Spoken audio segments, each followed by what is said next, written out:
prezadas crianças, nascidas e por nascer, prezadas mães, prezados irmãos e irmãs, louvado seja nosso Senhor Jesus Cristo. Para sempre seja louvado, e nossa Mãe Maria Santíssima.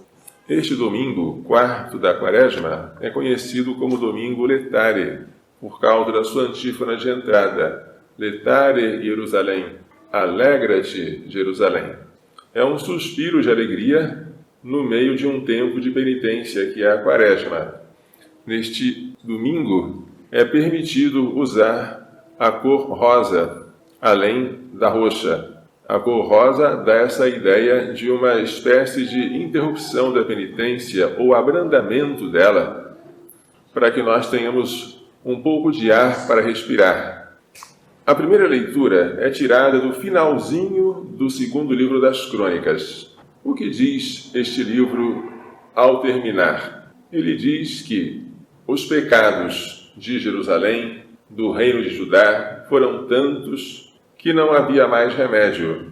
O povo não ouvia os profetas que eram enviados, então Deus permitiu que os inimigos, ou seja, os caldeus, invadissem a cidade, incendiassem a casa de Deus, o templo de Jerusalém, ateassem fogo às construções fortificadas e destruíssem tudo o que havia de precioso. O rei da Babilônia, Nabucodonosor, levou cativos, levou prisioneiros para a Babilônia todos os que escaparam à espada, e eles se tornaram escravos do rei e de seus filhos. E assim houve o cativeiro da Babilônia, que, segundo a profecia de Jeremias, durou 70 anos. Quando Ciro, rei dos persas, invadiu a Babilônia, houve um milagre. Ele, que não era judeu, reconheceu que a sua vitória militar tinha sido dada por causa do Senhor, Deus de Israel, e deu liberdade aos judeus que eram escravos. Mandou que eles voltassem ao país de Judá e que construíssem de novo o templo em Jerusalém. Quem de vós pertence ao seu povo? Que o Senhor seu Deus esteja com ele e se ponha a caminho. Não só Ciro deu liberdade aos judeus, mas até ajudou financeiramente na reconstrução do templo. É algo admirável, inexplicável. Explica-se pela misericórdia de Deus, que não abandona o seu povo mesmo depois da sua infidelidade, mesmo depois do seu castigo. O castigo serviu para que o povo tomasse consciência da gravidade de suas faltas e retornasse renovado.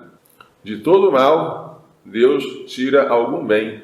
Não sabemos qual é o bem imediatamente, porque os desígnios de Deus são impenetráveis. Não sabemos também quando é que esse bem vai se revelar. Mas é certo que Deus não permitiria o mal se dali não pudesse retirar um bem.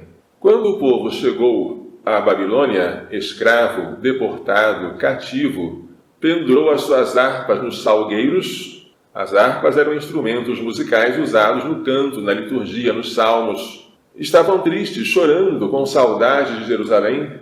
E aqueles que os oprimiam, os guardas, pediam: cantai hoje para nós algum canto de Sião. Mas como podemos cantar os cânticos do Senhor numa terra estrangeira?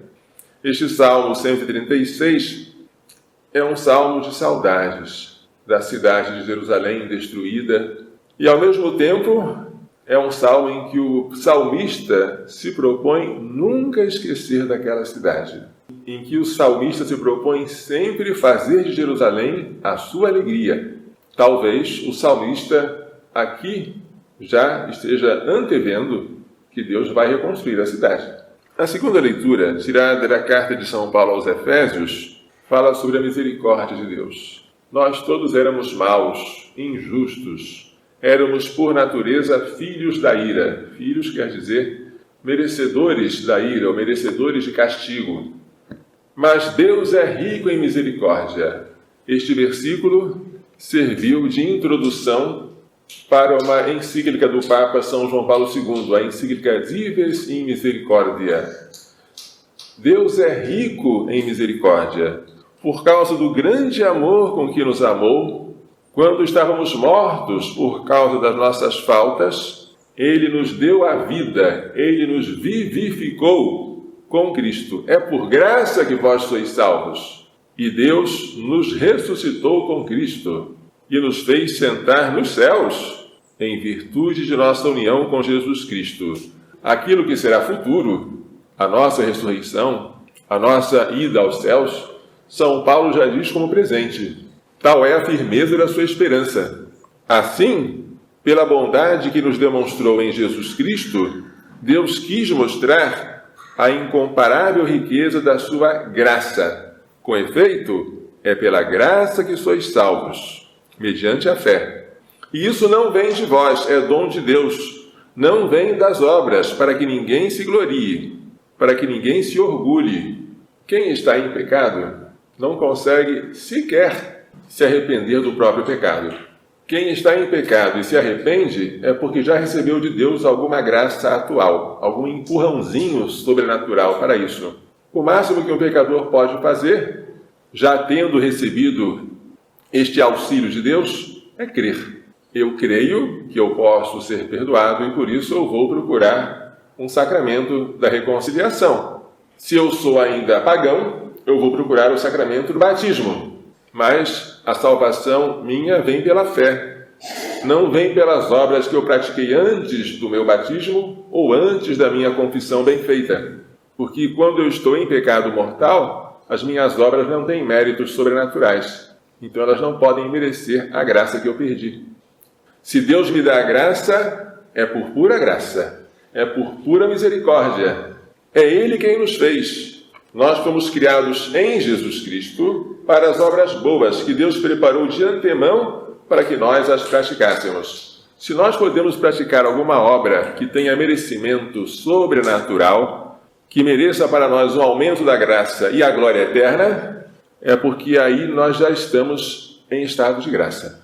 Nós já estamos em Cristo. Podemos dizer com o apóstolo, eu vivo, mas não sou eu.